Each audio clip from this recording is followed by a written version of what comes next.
You see, religion is man's self-righteous attempt for justification with a holy God.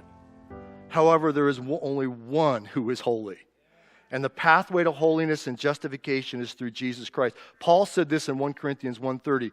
But of him, speaking of Jesus, you are in Christ Jesus, who became for us wisdom from God and righteousness and sanctification and redemption. He is our holiness. He is our purity. We're only made righteous and holy as we surrender through the cross to Jesus and we live surrendered to him and follow him.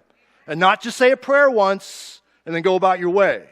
Not just go through a little religious activity and yet you go about your way. No, genuine heart-filled conversion that is new birth is laying down one's life and surrendering to the King of Kings and saying, this was my life. I changed from my way of thinking and my way of walking and I turn completely to you and I surrender and I stay surrendered every day at the foot of the cross into the lordship of Jesus Christ. That is true discipleship, and that is religion without hypocrisy. Everything else is hypocritical.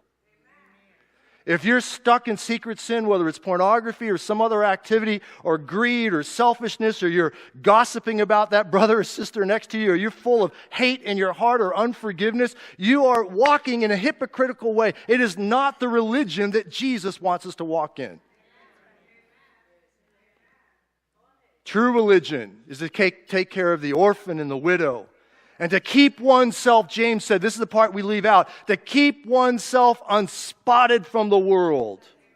We live separated lives unto him. And now his holiness leads us into a greater glory. We're being changed from glory to glory. Holiness isn't do's and don'ts. I won't do this, I won't do that. Yet, mark my word, the 10 Commandments haven't gone away. Jesus wasn't saying the 10 Commandments were of no value. He was saying your traditions have nullified the commandments. Jesus said, if you love me, keep my commandments. How can we say we love him and yet we violate his commandments?